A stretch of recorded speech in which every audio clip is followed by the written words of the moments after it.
What's up guys, back with another Twinmotion tutorial. I'm going to show you how I did this rendering in Twinmotion. Let's get right into the video.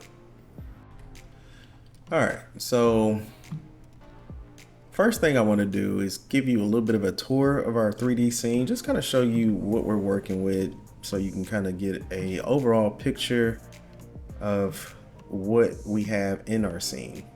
Alright, so we have a little bit of a kitchen. We have an upstairs, nothing going on there.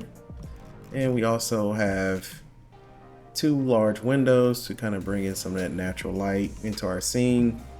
And we have some 3D assets that I pulled from Sketchfab as well in the Twinmotion library. So everything else is designed and modeled in Revit. We use a lot of different materials to kind of give this industrial rustic kind of loft look. So hopefully I pulled that off, and if you guys don't think so, you know, leave a comment down in the description box and let me know, and I'll do my best to answer your questions. So now that we have our scene, we want to try to figure out, compositionally wise, how do you want to tell your story in your renderings? And you can look straight on, you can do a perspective if you want to, but for me, I chose to do a straight on rendering. And as you can see, it's a little bit of kind of dark in a lot of areas, but stick around because we're going to use the path tracer. I'm going to show you how to light up your scene and hopefully get a very good rendering out of it. And don't forget to smash that like button for me, hit the notification bell. And also, this 3D scene is on my website at reboot.com, so don't forget to check it out. All right, so let's get started. All right, so first thing you want to do is, once you figure out your composition, and one of those things you can do to kind of help you out, you can go to camera and you can go to composition overlays here, and you can turn on your grid. So now it can kind of help guide you and to help you with your composition style, with whatever you're trying to, what angle or what type of view you're trying to get. So I don't need that now. So I have my view, and let's see if we can start rendering here. All right, so you go to your environment tab, and I actually use HDRI, but I also, in the HDRI environment, I clicked on Sky Dome. Okay, so we have our preview here. I used a different HDRI here, so we can do, I actually chose, let's see if we can find it. I chose a HDRI called Reading Room, sorry. So we can go to library, go back, go to library.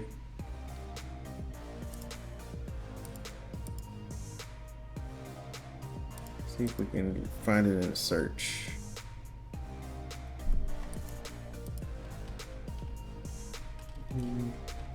Right. Oh, not finding it there. Okay, here we go. So we can go to indoor and reading room. So I chose reading room, so we can just drag and drop into our scene. Let's turn off our path tracer here. Okay, go back to, okay. So now that you can see our preview, I use reading room, and we're going to play around a little bit with our intensity and our rotation, and just kind of see how we can make this rendering look interesting. Okay, so I'm gonna go ahead and start rendering. Turn on our path tracer here, and we're gonna crank it up quite a bit. Let's do 1024. We'll change our max bounces to 30, and we're going to click our denoiser just so we can remove some of the image noise. And fireflies is at 14. I'm going to crank that down to almost half. Okay. So now that we have our scene and we activated our path tracer, and you kind of see the tone, the colors, the light that's coming in from this side, this view, and we're going to play around a little more just to make our scene look the way we want it to look. Try to give it some interesting an interesting look or interesting touch to it. All right, so our intensity is at 50, so we can raise our intensity up. I'm gonna raise our intensity all the way to 100, and we're gonna change our rotation here. We'll do about 154. So you're starting to see our scene take shape, but it has a lot of light that's coming through. And we will make some more adjustments as we go down our settings to kind of tone down that light that's pretty much almost look like it's too blinding, right? So let's go to details. Don't need to. We're gonna match our HDRI. Okay, so we don't have to play around with these settings here. All right.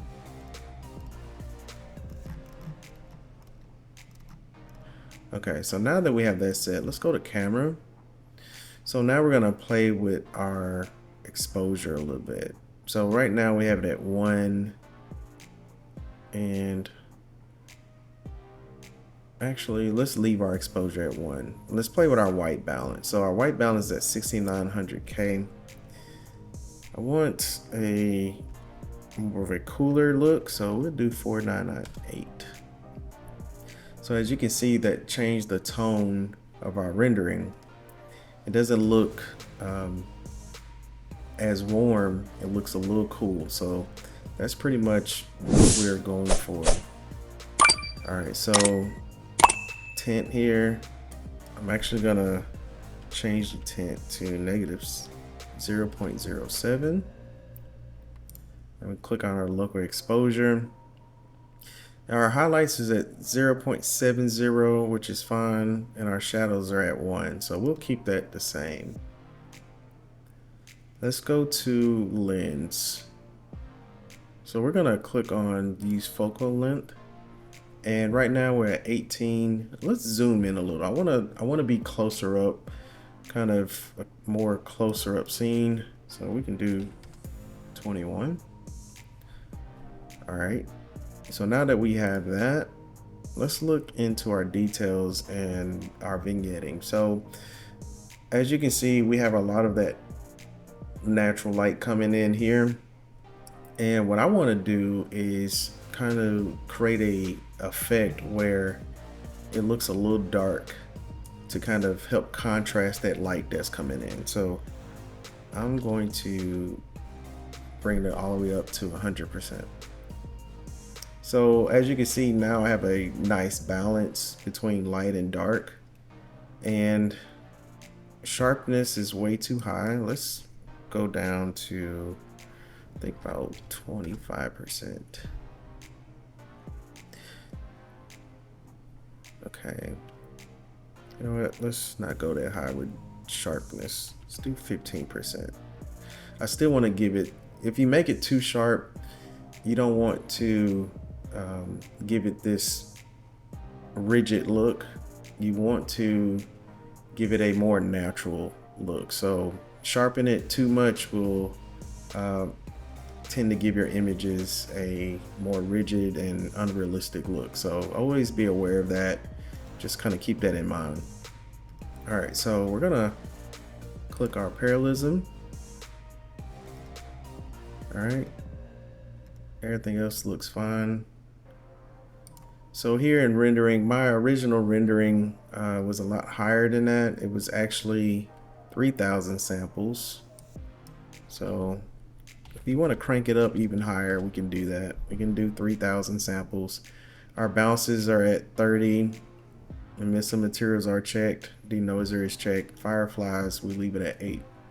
All right, so we can go to FX, and here's when things kind of get a little interesting. So you want to play around with your contrast, your saturation. And in my contrast, I want to change my contrast to, let's say, you definitely don't want to go overboard with your contrast. You want to keep it kind of low. So I kept it around 38%, and it just depends on the look and the feel that you want your rendering to look like. So you can play around with that in different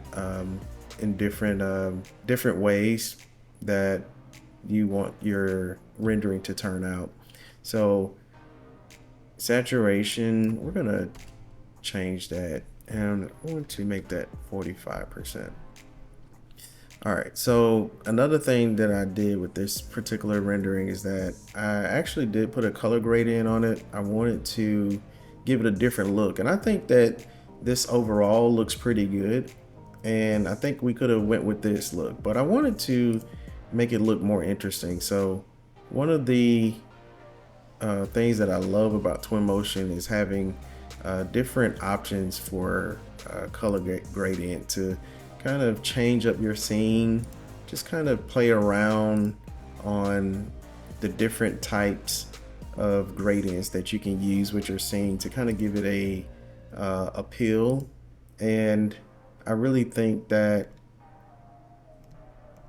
doing a gradient on this rendering actually brought out its character a lot. So I actually used DT6, and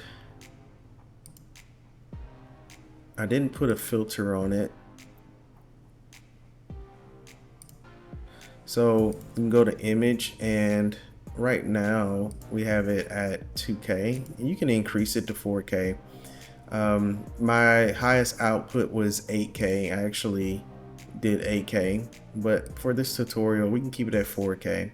Anytime you're doing very large exports, renderings, you want to check mark your tiled rendering, and it just says renders exports higher resolution images up to 64K at lower GPU costs. So that's something you want to check if you're going to export your image at a higher resolution. But in this case, we didn't have to do that. Guys, don't forget to smash that like button for me, hit the notification bell, and I hope that you learned something, and we'll be back with another one.